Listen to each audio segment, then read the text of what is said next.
அடுத்து சாயங்காலமாக கொடியேற்றம் இல்லையா? ஸோ எல்லாருமே மறுபடியும் ஃபேமிலியாக கிளம்பிட்டோம் கொடியேற்றத்துக்கு.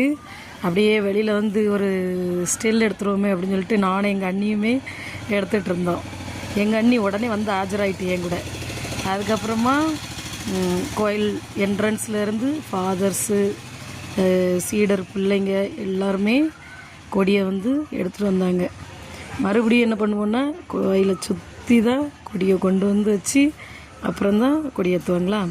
அதே மாதிரி ஃபாதர் எல்லாருமே போக நாங்கள் எல்லாருமே முன்னாடி வெயிட் பண்ணிகிட்டு இருந்தோம். அப்படியே ஃபாதர் வந்து கொடி மரத்தை கிராஸ் ஆகும்போது பின்னாடி நாங்களுமே போயிடுவோம். ஒரு நேரத்துலலாம் ஊருக்குள்ளே தான் திருவிழா நடக்கும் ஃப்ரெண்ட்ஸ். நாங்கள் வந்து எங்கள் வீடு கிட்ட மொத்தமே 5 வீடு தான் எங்கள் தெருவில். அதில் ஒரு கோயில், ஓகேவா? இப்படி தான் வச்சு கும்பிட்டுட்டு இருந்தோமா. அதனால் என்னதுனாலும் ஊருக்குள்ளேயே நாங்கள் போவோம். திருவிழானாலும் ஊருக்குள்ளே தான் போய் ஆகணும். என்னதுமே ஊருக்குள்ளே தான் நடக்கும். ஆனால் இப்போது எங்கள் வீட்டு முன்னையே நடக்குதுங்கிறது தான் ஹைலைட்டே. இதில் எங்கள் வீட்டு முன்னே இப்படி ஒரு திருவிழா நடக்கும்னு நாங்கள்லாம் நினச்சி பார்த்ததே கிடையாது. அவ்வளோ அழகாக பிரம்மாண்டமாக இருந்துச்சு. நம்ம ஊர் தானா, நம்ம வீடு முன்னே தானா அப்படின்னு நினைக்கிற அளவுக்கு அவ்வளோ ஒரு சந்தோஷம். ஏன்னா ஊருக்குள்ளே திருவிழா நடக்கும். நாங்கள் வந்து இங்கே வந்து கறி எடுத்து சாப்பிட்டா மட்டும்தான் திருவிழா அப்படிங்கிறதே தெரியும் எங்களுக்கு. அதாவது ஒரு திருவிழா மாதிரியே இருக்காது. எல்லாமே டெக்கரேஷன், கோயில் டெக்கரேஷன் எல்லாமே ஊருக்குள்ளே தான் பண்ணியிருப்பாங்களா.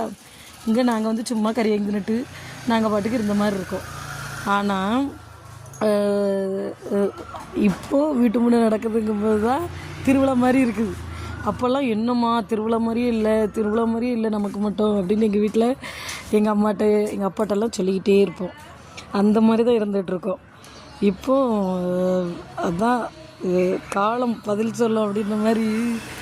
ஒரு காலம் அப்படின்னா ஒரு காலம் இப்படியே இருக்குமோ அப்படிங்கிற மாதிரி ரொம்ப சந்தோஷமாக இருந்துச்சு எங்களுக்கெலாம். அவ்வளோ சந்தோஷம். அப்படியே கொடியேற்றத்துக்கு போயாச்சு, கொடியேற்றியாச்சு. கொடியேற்றும் போது கொடியை தான் எடுத்தனே தவிர கொடி மரத்தை சுற்றி ஆட்கள் நிற்கிறத கூட நான் வந்து எடுக்கலை. அந்த அளவுக்கு வர வீடியோ எடுக்க மறந்துட்டேன் ஃப்ரெண்ட்ஸ். என்ன பண்ணேன், இப்படி விதி மறந்து தெரிகிறேனோ அப்படின்னு தோணுச்சு எனக்கே. வர ரொம்ப ஞாபகம் மறதியில் இருக்கும் அப்படின்ட்டு தோணிகிட்டு இருந்துச்சு.